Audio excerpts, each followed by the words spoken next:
Debout Congolais, unis par le sang, unis dans l'effort pour l'indépendance.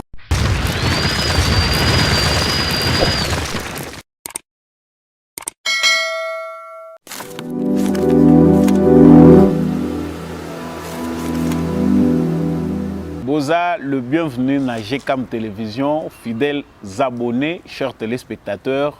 Na pesibino matondo ndenge boponi chaîne oyo GCAM Télévision. Merci nabino d'habitude na confiance au bopesa kabiso pe fidélité au boza ko accordé na chaîne oyo GCAM Télévision.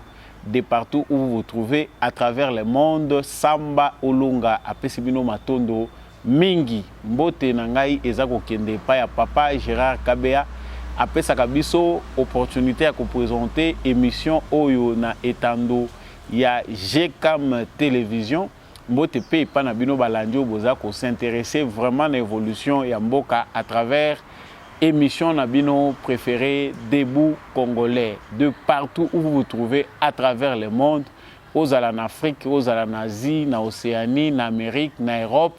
Na sali vraiment tour du monde à travers Binonion Soba Congolais pour na kola musabino koloba était la patrie est sacrée, il faut toujours la défendre, il faut la protéger parce qu'à part cette patrie, tozali na ekolo mususu te à part Congo, soko botama congolais yebati okufa kozala congolais mikanda mutu ko changer yango te. Matondo na bino mingi kasi na lobaka traditionnellement avant émission oyebanda na lobaka na bino était Samba Olonga mutu azalaka na micro oyo elingi koloba ete justice ya Nzambe moto moko te aishapaka na contrôle nango soki yo kosalaka mabe na mokili okokanisaka ke moto moko amonaka yo te to pe okosalaka mabe okanisi ke yo nde ganki yo moto ozali puissant yo nde décideur parce que okoéchapper na contrôle ya justice ya mokili yebaka yango malamu que justice ya Nzambe moto moko te aishapaka na contrôle nango tôt ou tard nous finissons tous par payer les prix de nos actes. Je vais vite à l'actualité d'aujourd'hui. Ils allaient vraiment dominer l'actualité oyo kokai kozala bongo te mais ekomi pe actualité ezali bongo. Point de presse tenu par l'ancien l'ex-président ad intérim il y a eu de peste Jean-Marc Akabound. Vraiment, ils ont qui point de presse moko très attendu pour na bateau baza ko accorder importance na maye alingai koloba. Sinon pas vraiment auti ko délier langue na ye a lobby mingi makambo a lobby na kanisi ebele pe bosi bolandi yango mais awa to ende ko décortiquer les différentes vérités selon ye oyo ya bimisi. Est-ce que ezali solo, est-ce que ezali lokuta? Rendez-vous ezali tout au long ya émission oyo tokolinga toye babato baza komituna départ ya Jean-Marc Akabound etiki vide na UDPS. Est-ce que c'est vrai? Quel avenir pour l'UDPS? Est-ce que Jean-Marc Akabound azo tika trou moko ezali irremplaçable? Est-ce que Jean-Marc Akabound azali indispensable pour na UDPS? Bato balobi que l'UDPS est ko perdre vitesse à partir ya départ ya Jean-Marc azana ba vérité oya simbi ya UDPS oyo mutako koyeba te. C'est tout au long de cette émission de tokolinga ko découvrir rango si oui ou non bato bazali koloba bongo bazali pe na raison. Jean-Marc Akabound est-il aujourd'hui l'ennemi de Félix Tshisekedi? Qu'est-ce que l'opposition congolaise bato bazali komebenga opposition bakoki ko bénéficier na boye ya Jean-Marc Akabound? Vraiment, tout à l'heure, tokosala na bino analyse pe décryptage ya ba information na kanti boza ebele ya kozela ba analyse ya Samba Olonga na lobaka toujours que soki olingi ko appartenir na famille oyo Debout Congolais, la seule façon pour vous ya ko appartenir na famille Debout Congolais c'est de vous abonner à cette chaîne pour ne jamais manquer les analyses et les décryptages d'informations oyo Samba Olonga pesaka bino. Nakosuki sa bongo pe na actualité moko ezali ko concerné journaliste moko américain oyo azalaki détenu par l'ANER. ANER akangi journaliste moko américain parce que akendaki kozwa contact na bakata katanga. Alors que mission ya yaki nango accréditation na ye bandai ko pesa yete ndingisa ya kokende kokota en contact na ba mouvement rebelle. Qu'est-ce qui se trame finalement? Nini yango penda ba journaliste wana bazali koluka et au Katanga, qu'est-ce qui se prépare, qu'est-ce qui se planifie là-bas?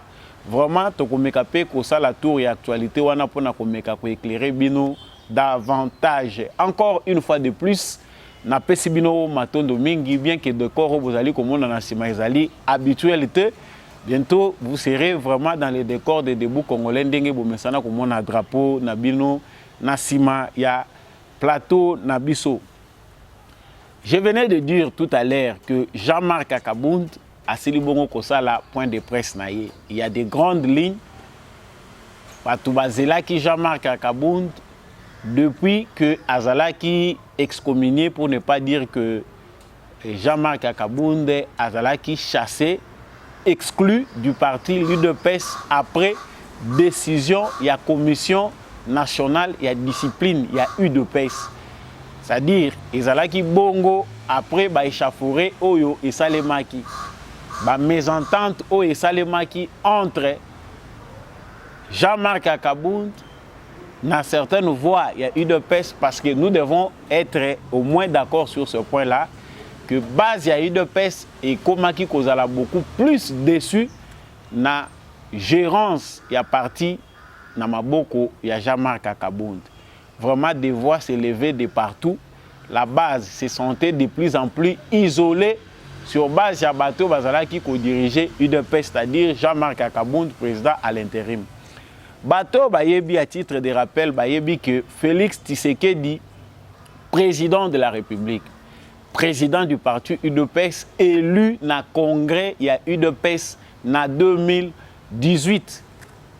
Lorsqu'il a accédé aux hautes fonctions à Tikaki parti UDPS, na maboko il y a Jean-Marc Akabound, c'est-à-dire ma PCA contre les grés d'une certaine partie, il y a Batu Oyo Bazali qui composé ba militants, ba membres, ba sympathisants il y a UDPS. C'est-à-dire il y avait un mandat spécial signé par Félix Tshisekedi qui donnait à Jean-Marc Akabound des pouvoirs spéciaux, il y a qu'au gérer parti jusqu'à l'indisponibilité du président de la République qui est frappé d'incompatibilité par rapport à la fonction présidentielle. Jean-Marc Akabound, pendant 3 ans, a convaincu qu'il va combattre UDPS sur manière de gérer parti UDPS. Vraiment, l'analyse que nous faisons, les militaires et à UDPS, pour la majorité au moins, ils d'accord. Outre les tendancieux, ils faisaient des rois, au-delà de l'institution, au-delà des règles et des principes établis. Jean-Marc Akabound, pendant 3 ans, il s'est isolé de plus en plus de sa base de l'UDPS. C'est-à-dire, à Komaki n'a eu beaucoup plus Moutou, il y a un mouvement associatif. À Komaki n'a eu beaucoup plus ancré dans la politique, à Komaki beaucoup plus orienté dans le commissariat Moutou Jean-Marc que soucieux d'organiser les partis UDPS à l'image d'un parti présidentiel. Ceux qui critiquent les lois, ils allaient confusés de partout concernant l'UDPS, organisation Nango, pourquoi les partis n'ont pas de carte de membres, pourquoi même des petites organisations à Mouké, même la communication au sein des partis, avoir des jeunes formés, des cadres formés qui peuvent communiquer, vulgariser la vision du président de la République, défendre la gouvernance du président de la République. l'UDPS est capable de faire ça. Mais tout le monde a dit Jean-Marc a émergé. C'est sur base du mécontentement qui commençait déjà à se faire sentir à la base. Les combattants ébélés déjà vomi ça qui Jean-Marc. Ils allaient les sous-secréter. Que les combattants de l'UDPS se plaignaient beaucoup. Vide, ils allaient se faire sentir au sommet de l'UDPS alors que Jean-Marc Akabound devenait de plus en plus puissant, incontournable. Yende Moutazali Kosala Nyonso, sans lui, Félix Tshisekedi ne fera absolument rien. je n'allierai pas très loin. On a que c'est la base de l'UDPS qui avait fait confiance à Jean-Marc Akabound dans un moment difficile où Batu Ebele Bazala qui censé que Jean-Marc Moussala Naye a secrétaire général et Sili, Félix Tshisekedi Tosengi Nayo o nommé Moutumususu. Mais Batu Oyo Bazala ko croire que c'est un homme, c'est un héros. Ndenge Tshisekedi a belé la qui Baloba qui non, il faut Jean-Marc Azala secrétaire général, il y a eu de pèse. Et Félix Tshisekedi a reconduit en 2018 Jean-Marc Akabound comme secrétaire général de l'UDPS sur demande express. Il y a base, c'est-à-dire Jean-Marc Azali émanation, Azali construction, il y a UDPS Yemoko. Lorsqu'on a en actualité, on a un petit rappel pour na bateau peut-être soit qui tente à côté sa mingi na kati il y a l'isolo à côté utaki toyebi comment Jean-Marc a fini par déborder parce que la loi mboka est régie par des lois, institutions établies, structure établie à sécurité où ils sont censés au Kambamboka sur tous les plans. Mais on a vu Jean-Marc déborder, c'est faire la loi. Parce que je suis parmi les gens qui ont dit qu'il était fautif. Peu importe la manière, quand on défend un état de droit, on est censé amener les choses dans la droiture. Il n'avait pas raison. Il y a commis présidence de la République. Il n'avait pas raison non plus. Il y a sa garde présidentielle où ils allaient garder, ils allaient lier directement à la présidence de la République pour humilier devant Bato, même s'il avait raison. Non, mais c'était pour lui un moyen de ça la pression pour Tshisekedi Yambaye vu qu'il a exagéré qui n'a pas. Aujourd'hui, Jean-Marc Akabound, c'est lui qui nous avait dit que l'IDPS est kotikala na pouvoir ti mukolo Yesu akoya. C'est-à-dire l'IDPS n'est pas koti na pouvoir boye, bomiko sanabinote ti mukolo Yesu akoya.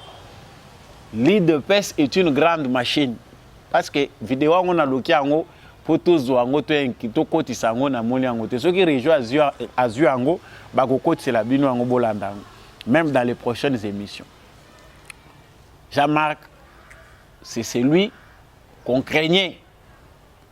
Pour un bateau, il était fils idéologique, il a fait Étienne Tshisekedi.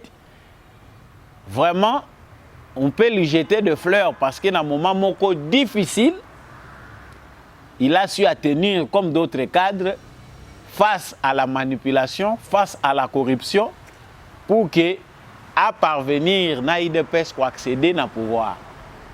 Cela n'est pas le fruit de Jean-Marc Akabound comme individu. Jean-Marc était constant.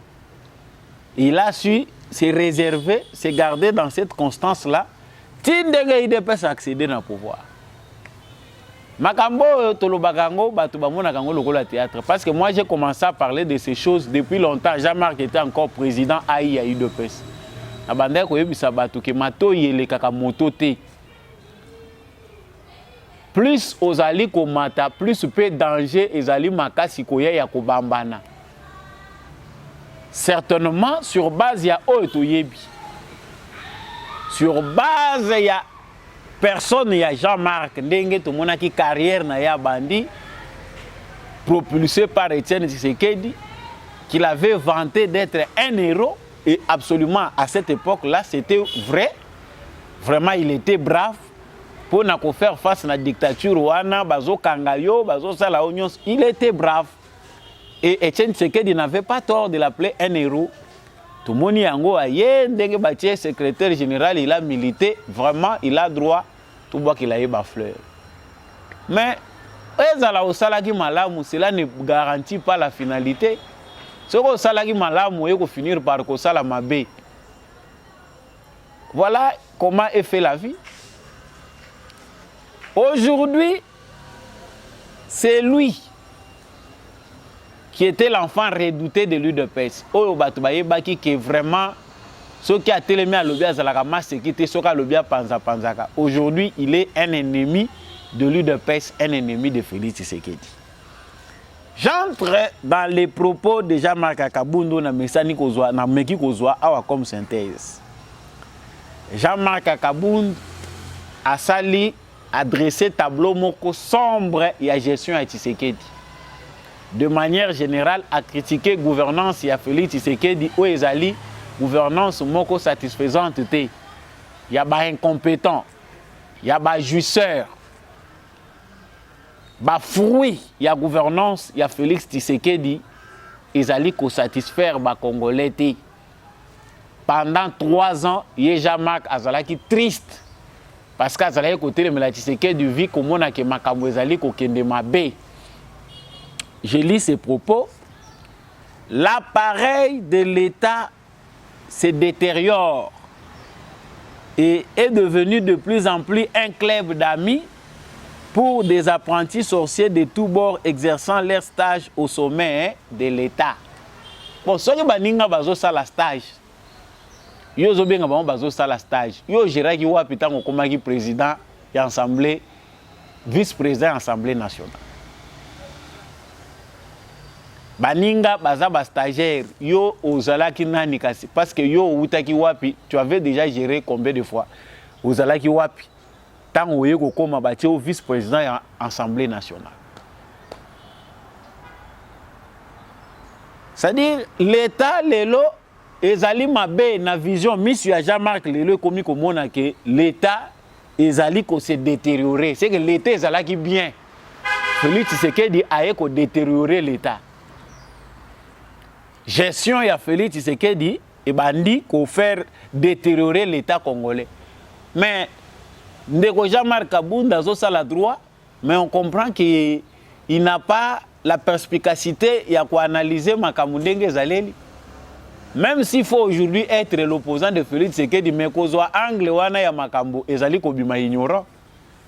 Quel était l'état de lieu de la situation na moment ya Jean-Marc Kabound, na moment ya Joseph Kabila, pardon, na situation lelo ya l'État n'époque ya Félix Tshisekedi. C'est-à-dire, dans ses propos, Jean-Marc Kabound a commis déjà na peau ya batu ya PPRD, peau ya bakabiliste, qui pense que l'État congolais aujourd'hui est malade qu'il ne l'était hier. C'est-à-dire, si l'État se détériore, c'est-à-dire à l'époque de Joseph Kabila, l'État congolais se portait mieux. C'est-à-dire il y avait respect des droits des citoyens, respect des droits de l'homme, on respectait les droits des opposants, il y avait une bonne liberté d'expression et d'opinion. Mais ici, on comprend déjà que Moutou a désorienté, à koki que Lukaba propos, ou koki ko soutenir et koki ko aider des soubassements pour abanda ko bima kolobo. Ba apprenti sorcier. Banane. Parce que l'homme politique congolais est malade sur tous les plans. Bino nyon sont malades en auto kanisa yekena ba oyo toza ko wuta bango na lutte ya UDPS awa. Au moins to kozala quand même tranquille. Mais régime yo za ko calculer, nazo ko loba, nazo continuer na ba propos na. J'ai été malheureux pendant ces 3 années au pouvoir. Il est clair que M. Etienne Tshisekedi aujourd'hui doit être considéré comme un danger au sommet de l'État. Ça, ce n'est plus des propos de quelqu'un de normal. Félix Tshisekedi un danger au sommet de l'État. Yo Jean-Marc Kabound qui est limité na Kingaboa, au sali point de presse aux à l'aise. Ba beti gaz était l'autre côté ba créer les bino trouble était ba infiltrer yo te ba sali yo ma beti. Mais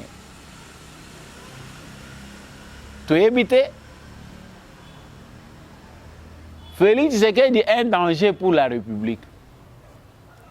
Différence égalité na ba propos ya ba kabiliste, c'est-à-dire Jean-Marc Kabound rejoint les kabilistes.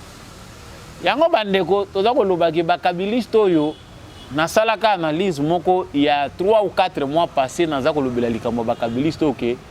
Ils ne vont pas se noyer seuls. Yo pendo moni ke boîte ya bato ezo chola yo moko lobi na bango ke ba chola ils vont na boko ya ko nager yo poke ko mataliso na boîte wango. Mais ça c'est grave. Visiblement parlant, les kabylistes ne veulent pas disparaître de la scène publique eux-mêmes. Analyse on a salaka na lobaga que les kabylistes vont disparaître avec certains cadres de l'UDPS, certains cadres du parti au pouvoir. Pourquoi? Le koso ya mbongo, ba fréquentation inutile, kolukana lombango kokoma lokola bango. C'est-à-dire ici, Jean-Marc, vitesse nde mutu faire perdre les courses. Jean-Marc Kakaboun pouvait obtenir tout ce qu'il voulait du près de Tshisekedi. Parce que le sentiment qui anime Jean-Marc Kakaboun, et le sentiment ya mutu moko bandai komimona déjà les successeurs de Tshisekedi incontestablement. C'est-à-dire ngai nde ngai liloba ya suka Tshisekedi atikaka ngai secrétaire général à UDPS. C'est-à-dire si aujourd'hui Félix Tshisekedi a des comptes ma classe dirigeante à UDPS à rendre, c'est moi, Jean-Marc. C'est-à-dire, et si moi j'ai dit, Tshisekedi doit faire. Papa, différence des alimakashi entre Tshisekedi et Yebaki. Na Tshisekedi a commis président de la République. Tant que ma vitesse, ils ont glissé, c'est parce que Tshisekedi a moninga na bango. Tshisekedi au bango ba yebaki que je peux venir à n'importe quelle heure na beti porte na koti. Non. Attention, la révolution, mutumoko lobaga révolution finit par manger ses propres fils. Jean-Marc Kakabound na sala analyse moko na kacha bato ba yininga balobi olinga kaete za que soit kolinga ete.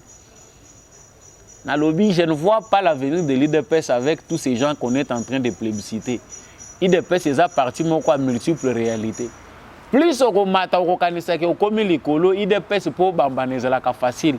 Nous avons connu des gens de toutes catégories, plus intellectuels. Bato bazala ki ozota la bolobi non oh soka ke IDPS ekufi IDPS angwe kufa kate. Wana kutu IDPS na opposition. To connaître l'IDPS a connu, je n'ai pas le temps ici de citer les noms. Pour les gens qui connaissent l'IDPS, il faut que nous fassions la recherche. Kubandana ba 13 parlementaires ndenge babandaka.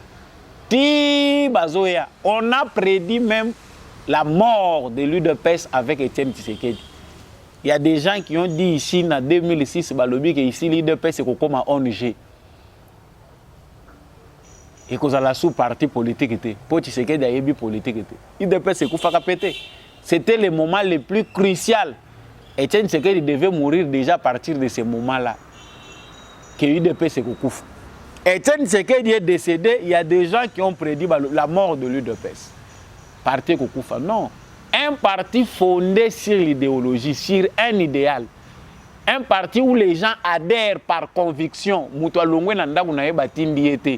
Il est convaincu qu'ici, Awande Bazako défendre Malamwa Koti. C'est différent de partis à Lokota. Monsieur Jean-Marc Kakabound, ambition de mesurer T. Na benga kango ambition de mesurer T. Parce que cette ambition-là, ils ont logique. Moutako kozala naye ambitieux, mais il faut que y ait étape pour faire franchir. Il faut que vous soyez humble pour arriver à sommet place où vous avez koken. Ambitieux à Jean-Marc Kakabound a posé pas non calculé dans le temps où il fallait poser papa ya ndenge wana. Si Jean-Marc Kakabound avait une sagesse et il était naturellement fait pour être au sommet, bisiko ya bandé ko envier, la glissa quitté. Mais parce que l'orgueil ya ngonde mutezalaka cause ya chute. Tshisekedi a commis président de la République, yo zo continuer ko considérer comme muninga na yo. Basali au moins recommandation balobi bongisa wa na moni batu baza kolela mingi na parti na mato ya Jean-Marc Kakabound ezo sonner lokola et loko moko te lokola maloba ya muninga na ye. Batu ba combattant baza kolela chaque jour ba komi ko éviter ko kende pas Jean-Marc baza ko kenda ke pas président de la République ko kende ko sala ba revendication Jean-Marc Kakabound na mato ineza ko lekate lupango ya Jean-Marc Kakabound lelo afongole komi polele et komi accès na mutu nyonso boya kokota ndenge bolingi po lelo ba bimisi yo libanda ya UDPS parce que lelo basandi yo lelo lupango efongwami lupango ane ezalaki po bayamba il faut bato babeta bambunda bakombata bandai ko beta bambunda ceux qui allaient là-bas pour flatter avoir l'argent ba mususu bandai ko mimama bambunda bazo louer mbunda babetele mbunda banda tongo po yamba bango. Mais les Congolais, je ne sais pas la race de flatteurs que nous sommes devenus aujourd'hui, mais pas moi, hein. Au moins il y a des Congolais intègres qui ne vivent pas de la flatterie.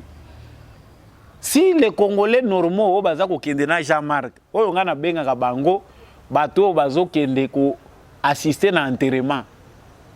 Parce que tango mutu akufi, ezaka na bato bakenda ka bakende ko bakunde be. Bango bakenda ka bakundi mutu, ba accompagner ye soki enterrement sili bazongi.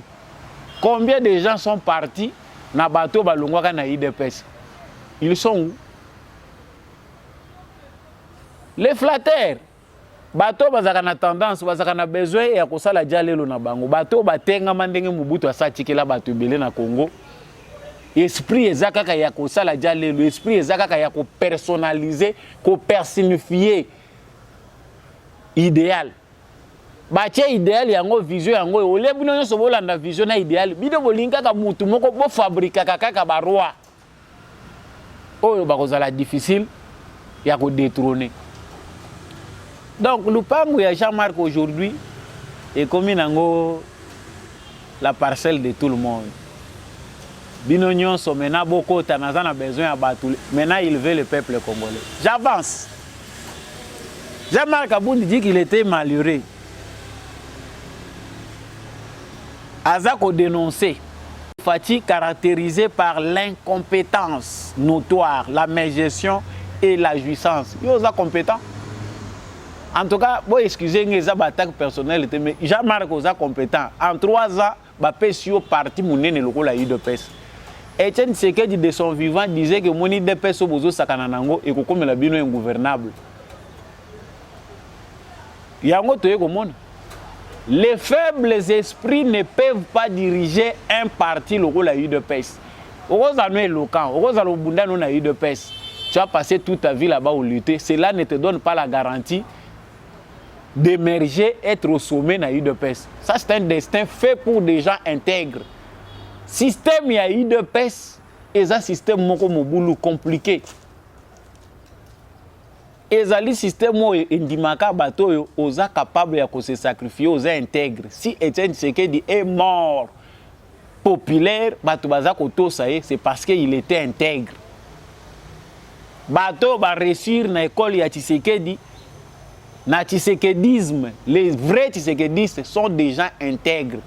Outre les compétences, na tanga mingi, ngana salaboy, outre la lutte, les meilleurs, les bons élèves sont des gens intègres. Etienne Tshisekedi était un homme intègre. Philosophie naïe, moralité naïe, zaki basée na intégrité naïe. Azala qui suyete na babuzoba, l'intérêt du peuple congolais zaki avant. Mais Jean-Marc Abound a lobby incompétence. Mais compétence, il fallait tout le monde en gestion à partir de PES. Parce que gloire na yo Jean-Marc, et si ka oyo yo botami, et si ka oyo koleli.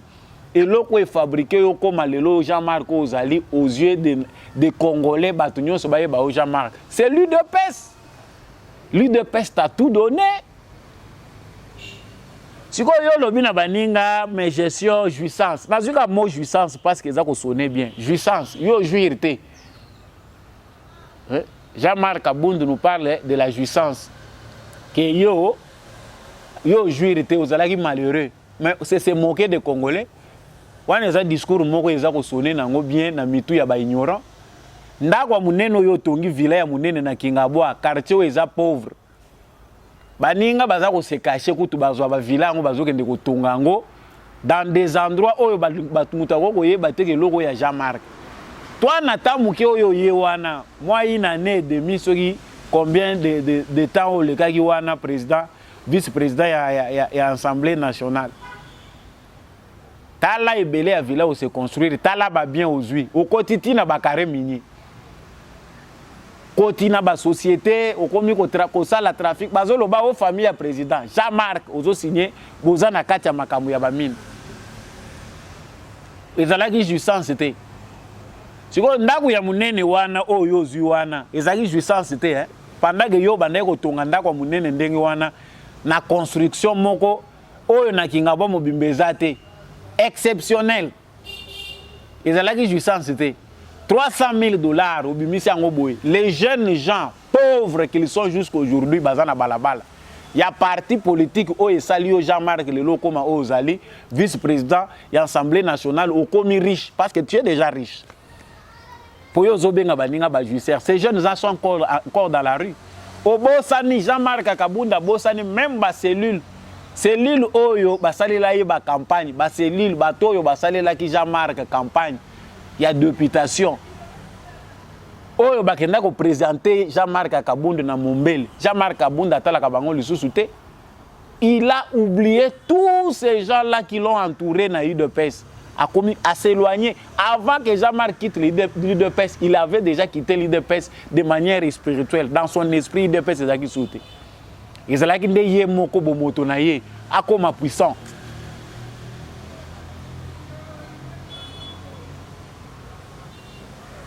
Si koyo olobi na baninga que non jouissance. Mais j'ai cherché la vidéo wana na kanisi ndeko wana azana ngwa balancer le bino photo ya ndako ya Jean-Marc. Bomo na villa wana pour ceux qui n'ont jamais vu cette villa là, bati la bino na vidéo wana bomo na nanu ndako ango nanu. Na kanisi botali villa wana. Des millions sont passés là pour na kotonga ndako wana.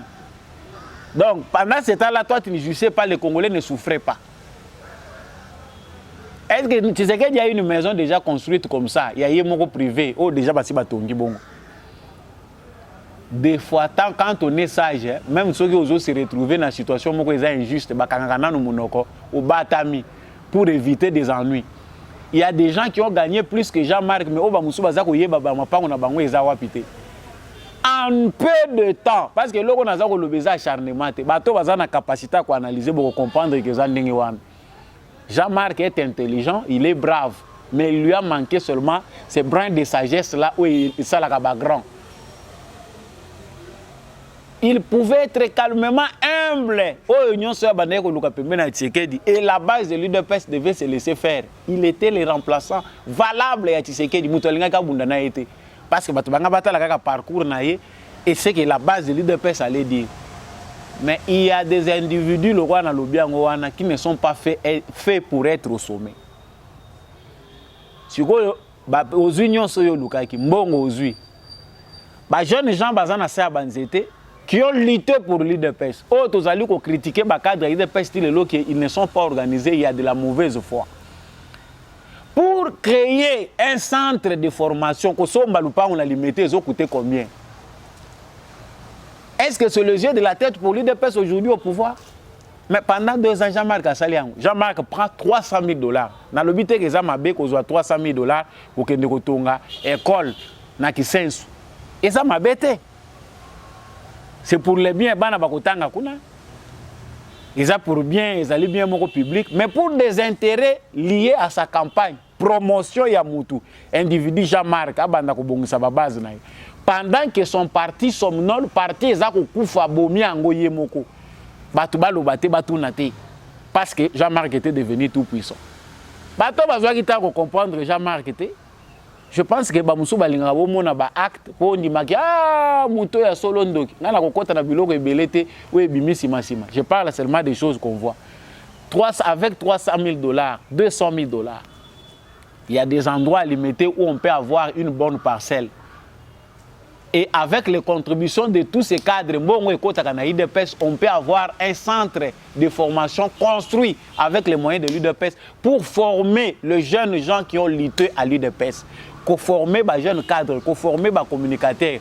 Pour ça, en 3 ans, ils ont possible avec les moyens. Au cadre à l'UDPS, l'UDPS n'a pas encore les moyens. Non, c'est un manque de volonté. Égoïsme et zui et matili kolo. Il y a les alliés qui ont intérêt général. Les autres combattants se sont vus abandonner à leur propre sort. Ceux qui veulent les combattants, ils ont été misala. Tous ceux qui ont lutté n'ont pas de vocation politique. Ça c'est vrai. Mais ce qui est vrai, c'est que les militants doivent être formés, c'est un droit, et constitutionnel. Parti politique, ils ont le droit de former les militants. Même juste faire seulement des formations, il y a des jeunes, il y a eu de pèse. Que mentalité à opposition, la mentalité à pouvoir, ils allaient de mon côté. Voilà, il faut se comporter quand on est au pouvoir. Appeler les cadres à la base, les sectionnaires, les cellulaires, les fédéraux, organiser des séminaires. Ça coûtait quoi au parti? Rien que la volonté. Parce que si on a des moyens, ils ont le coût. Les moyens, ils ont utilisé pour diviser les jeunes au sein de l'UDPS. Il y a 10 000 $, à sombi les jeunes pour attaquer. Et c'est ce qu'on a vu pendant tout le temps que Jean-Marc était président AI de l'UDPS. Si on s'attaquer au lobby, non, ils ont voulu me mettre à côté. Non. Outre les autres problèmes, parce que chaque famille a ses problèmes. Mutu azali na problème na ye na ndako na bango. Mais IDPS ezali famille biologique, c'est une famille politique. Tant mutu amoni ke ba intérêt na yo eza ko simba le soutien na katia okobima ndengo côté laki. L'entrée à l'IDPS est libre. La sortie aussi, elle est libre. Comme aujourd'hui Jean-Marc Kaboundou za ko sala point de presse na ye. Donc j'ai parlé de ces éléments pour montrer la mauvaise foi. Si Jean-Marc Kaboundou za ko benga baninga ba jouisseur, c'est une aventure de mauvais goût. Wana ezali nango ko embellir discours na ye pour faire avaler des tartes aux gens non préparés ou bien aux gens sous-informés. La mauvaise foi qui a caractérisé gestion IDPS na maboko ya Jean-Marc et Monisami, la majorité de l'UDPS, basana bango d'accord, c'est une aventure. Ce que Lelo Félix Tshisekedi a commis mauvais gestionnaire. Je lui disais mboka ezako kende mabe, ah bon? C'est que yo pe lelo miso ekufi yo okomi komona ndenge moko na bato PPR de mboka ekufi c'est que ezalaki bien lelo ekufi avec Félix Tshisekedi mais tu te contredis. Non nakomaki indésirable parce que bamonaki ke naza kotelemela bango je disais des vérités en face. Quelle vérité? L'IDPS est obligé na IDPS même mutu azali na bongo ya C azalaka na droit na parole à lobaka. Ce qui différencie l'UDPS des autres partis politiques, c'est que la parole est accordée à tout le monde, comme en démocratie. La force de l'UDPS réside dans ça.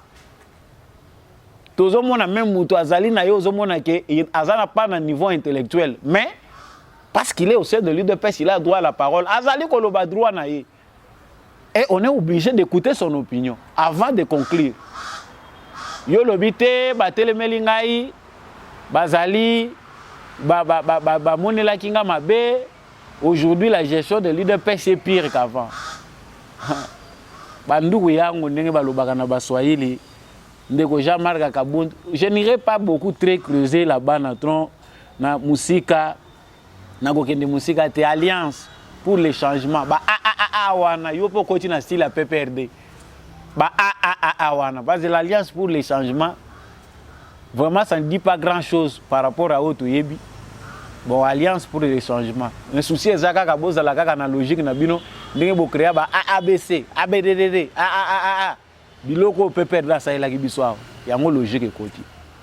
Des révélations pour ceux qui en veulent. Jean-Marc Kaboundou s'est fait noyer parce que assez koti na mentalité à bato à PPRD. Ya bazoye bisaba cadre belé à IDPS ale. Le cause la na vitesse c'était na zwaka kambangu mbangu na s'enrichir. Le système de l'UDPS n'admet pas l'orgueil, il aime la simplicité et l'intégrité. Zoa mouke na yo, tu es habitué à vivre avec moins. Zoa o yo ko zoa, ils nécessaire ou ils capital.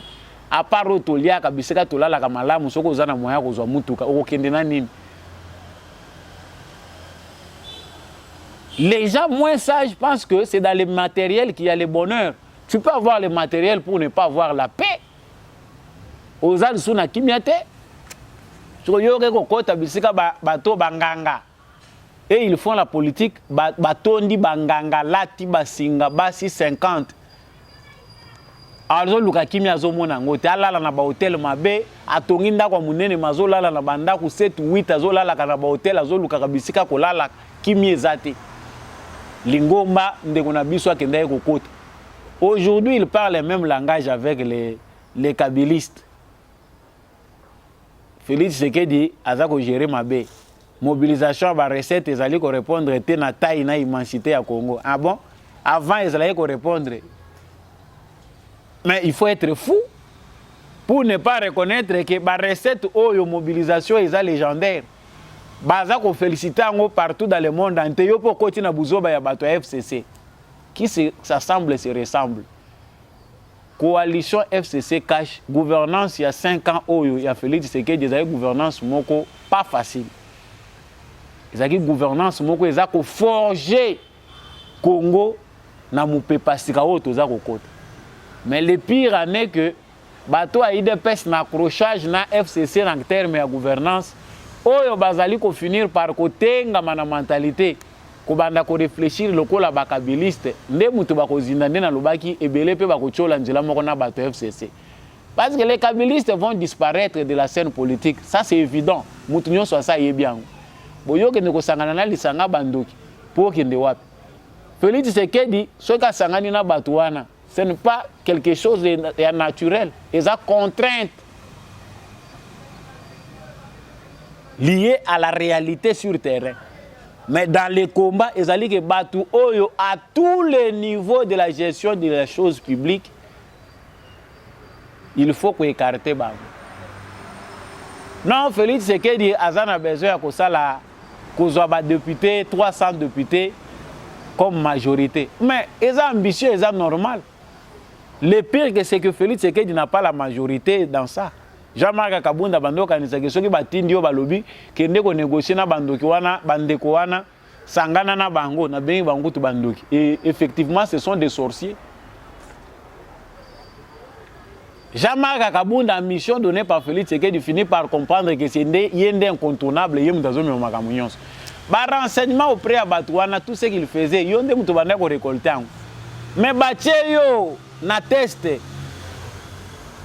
travailler dans nos bateaux, c'est l'immaturité, na force, il y a pression, il y a moment moko dur et faire perdre Jean-Marc ba moyen na union politique. Mbisi a fonctionné bien na mai système na yo yangwana. Soko ba bimisi na mokili, il ne va pas tarder à mourir à moins bâtir la mai pour vivre nan pendant un temps. Ce peu mai wana ezaka adapté na système na été, vous verrez qu'il finira par mourir. Système où Jean-Marc Kabunda kota zokende ba musuba lobi le jeu de Tshisekedi non papa. Le jeu de la démocratie ne se fait pas comme ça.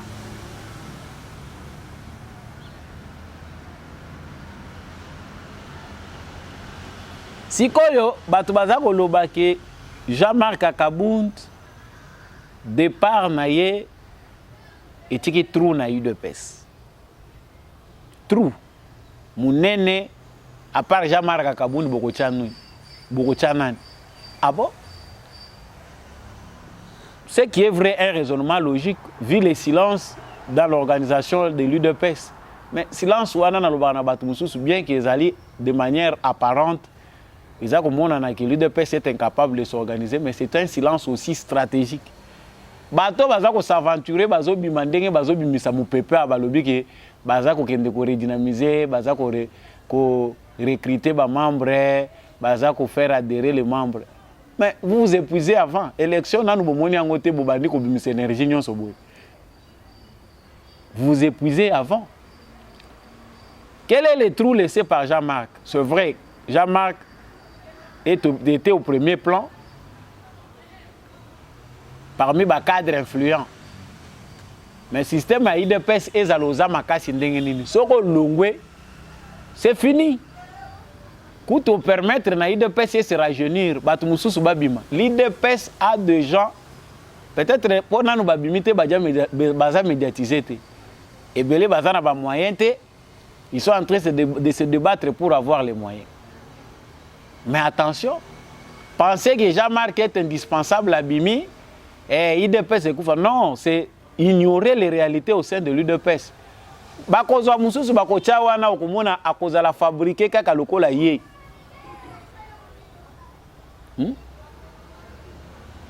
Akozala ka lokola ye.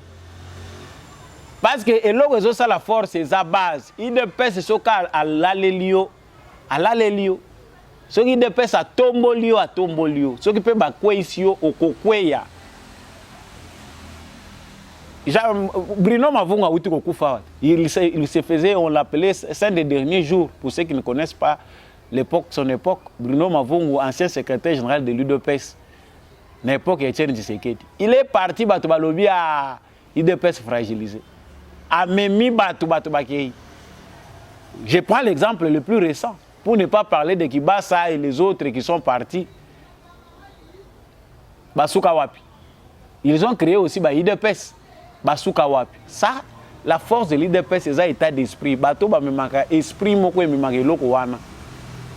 Ceux qui trahissent ne se retrouvent pas.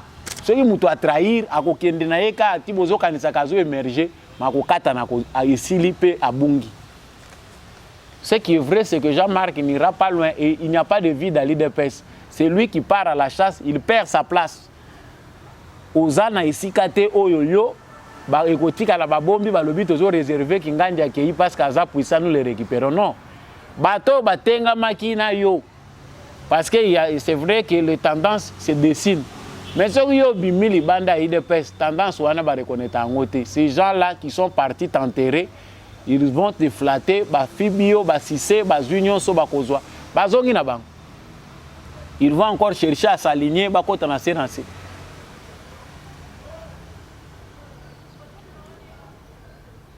Le départ de Jean-Marc Akabound, dans mes analyses, avec ferme conviction, est que fragiliser Nangoï de Pesata Monkete. Il suffit seulement d'un seul mot d'ordre. Félix Tshisekedi ne peut plus parler Makamboï de Pes publiquement. Mais ce qui kaka aningisi le colonel nacé, à l'UDPS, on n'a pas besoin, les gens n'ont pas besoin de beaucoup de moyens. Que Mbongwe bimebele pour ça la campagne ou bien qu'on mobiliser bateau. Non, l'IDPS c'est un système et ça fait na bateau baza conscient ya makambo baza ko sala. Une fois l'orientation donnée où qu'il soit. Et c'est ça là, c'est la preuve des vrais patriotes, c'est ça le vrai militantisme. Ils ne vont pas attendre l'ordre de leur parti. Chaque jour l'IDPS fait sa politique. Mais tant qu'on va orientation c'est comme une armée. Et sur ça Félix Tshisekedi compte. Oh, bah tu vas dessus, gouvernance, c'est ça comme on en a été à bon. Tant que Koka, oh, bah tu vas comme on a force, il y a eu de peste. Pour ceux qui apprennent peut-être à faire les analyses, il y a côté la de peste qui se comporte à l'élo. Ce que l'ingo comprendre comment parti on fonctionne, à tchabango devant défi. Donc comprendre que à l'UE de peste personne n'est indispensable. Masse de force. C'est vrai aujourd'hui l'UDPS a le devoir de former des cadres. Mais il faut fragiliser l'IDPS à l'objet non, peut-être avec le temps, avec d'autres réalités. Mais pour l'instant, les seuls partis cohérents, partis seuls où ils allaient idéal, ils ont vraiment attaché, ils ont le rôle à syndicat et peuple congolais, c'est l'UDPS. Les autres partis, mais il faut beaucoup de moyens financiers pour réussir, même réunir 100 personnes. Il faut envoyer beaucoup d'argent. Mais c'est l'UDPS, Mouké Palou, pour ça l'appel, ça l'appel, tu vas se mobiliser de manière spontanée. Au moins, on peut passer.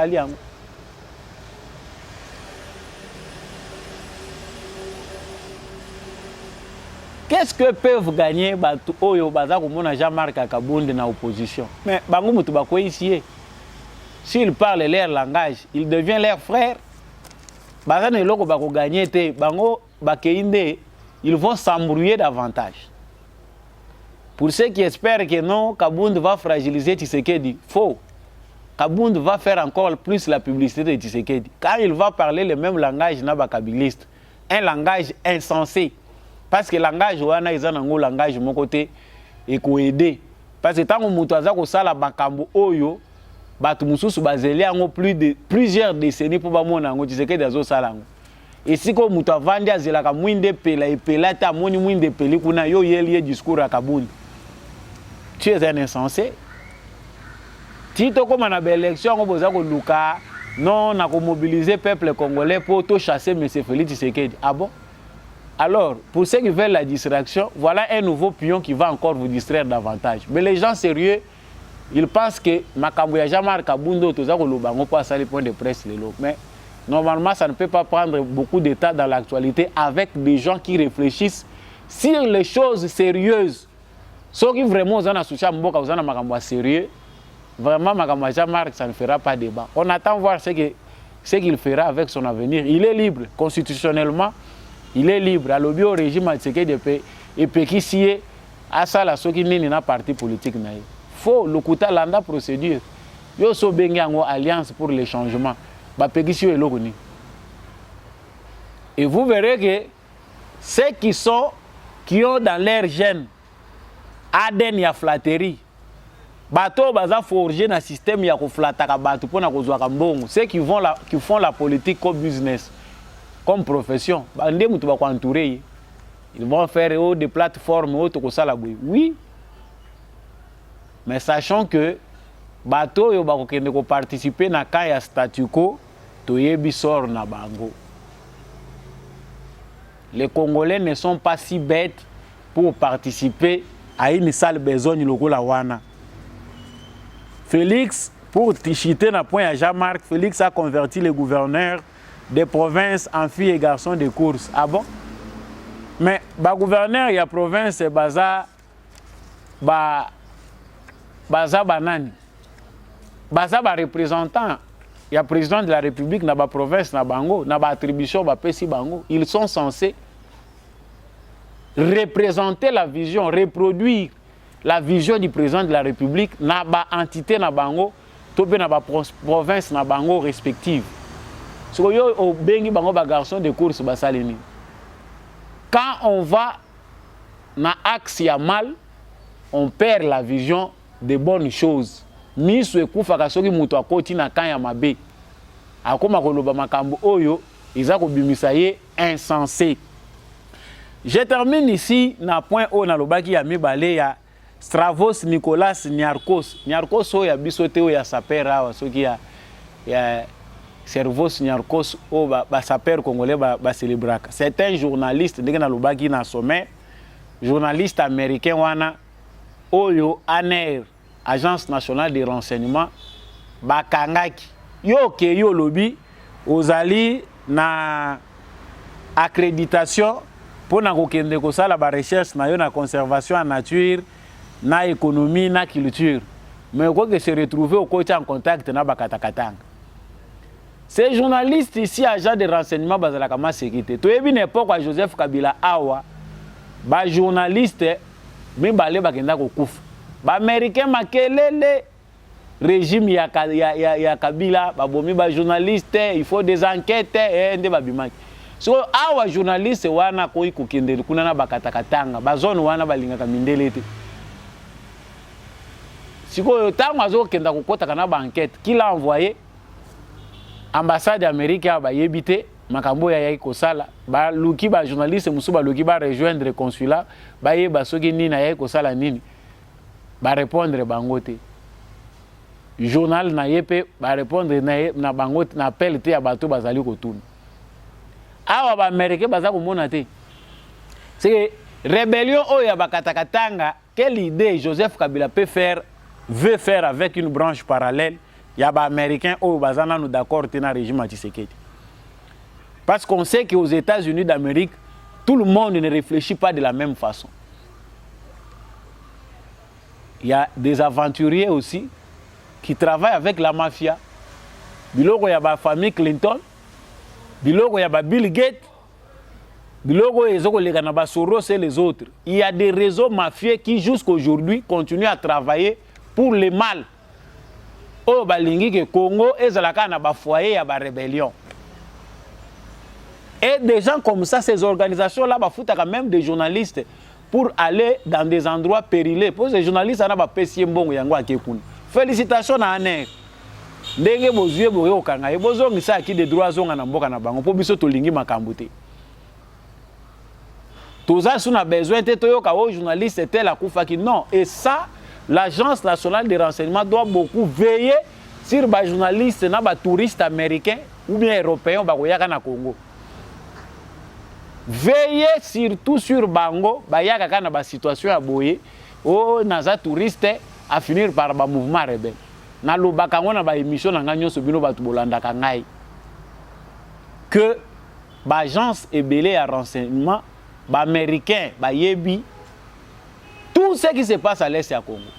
Toutes les rébellions à l'est du Congo, les Américains, les Européens, ba yebi na ba responsable na bango. Ba to M23 ba américain ba yebi ke belé na kati na bango baza ba sous ba sanction na bango. Quand on fait pression sur Kagame, retirer bat ba yebi bango. Biso ba Congolais nde singeli tozala miso ya kofungwama. Miso na biso ba Congolais fo ezala ya kofungwama. Ngata on asalaka ba analyse ya positif sur le plan diplomatique. Makambo Félix Tshisekedi aza ko sala lingo loba te que Congolais bosa na par na yo.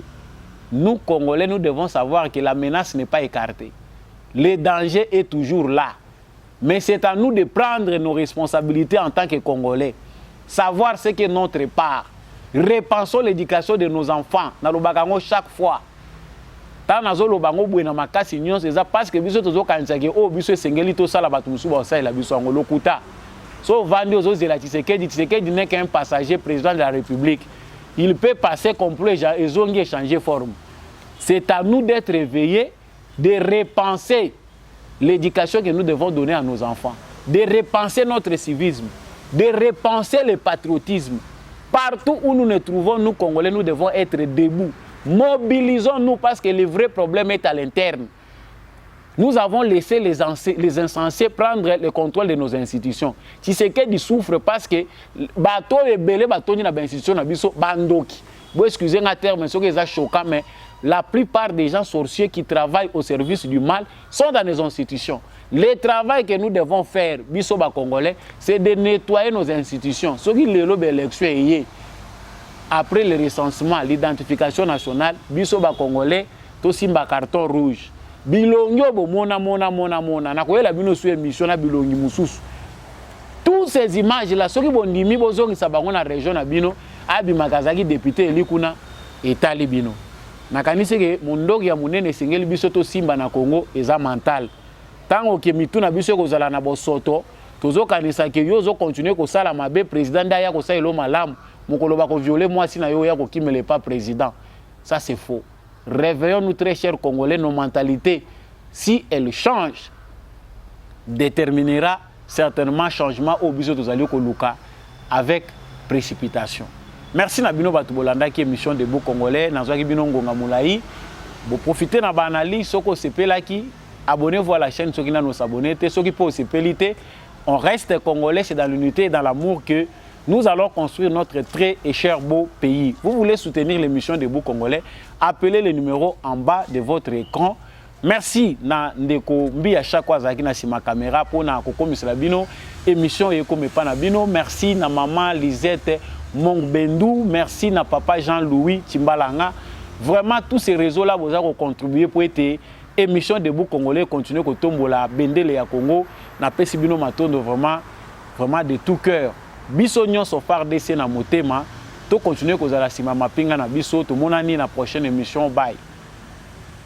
Faisant suite à la volonté du commandant suprême des forces armées de la République démocratique du Congo, exprimée par le chef d'état-major général des FARDC dans son télégramme numéro 01-307-commandement-2022 du 6 juillet 2022 portant réaménagement du commandement dans la province du Nord Kivu, une remise et reprise du commandement des opérations dans cette province a eu lieu entre les gouverneurs militaires, le lieutenant-général Ndima Kongba, commandant des opérations sortant, et le commandant 3e zone de défense, le lieutenant-général Yav Irung Filemo, commandant des opérations entrant, c'est 12 juillet 2022 à Goma. Pour le commandant des opérations sortant, ces changements dans la conduite des opérations s'inscrivent dans le cadre de la continuité des opérations que mènent les forces armées de la République démocratique du Congo et puis que cette partie de la province est agressée par le Rwanda. Notre hiérarchie attend de nous. Devant cette petite restructuration, je crois que c'est toujours dans ce sens que la haute hiérarchie tient à ce que les opérations soient plus efficaces sur le terrain pour que nous boutons dehors de notre territoire l'ennemi qui nous agresse De son côté, le lieutenant-général Yav Irung Filemon, commandant des opérations entrant, tout en félicitant son prédécesseur pour le travail abattu, recommande à tous les hommes en uniforme d'avoir une attitude responsable dans cette période d'agression de notre pays. Ça a pris d'autres proportions, ce n'est plus le 23, ce sont des nations qui nous attaquent. À cet effet, je vous demanderai tous les officiers, tous les militaires qui sont dans ce secteur, aussi les services. Ce n'est qu'une demande en fait. Pour le militaire, c'est peut-être un ordre. Pour le service, ce n'est qu'une demande. Tous les militaires dans ce secteur, désormais, il faut se comporter comme dans un secteur qui est en guerre. Donc tout le monde doit se comporter en tant que tel. Il s'y est dénoté que cette cérémonie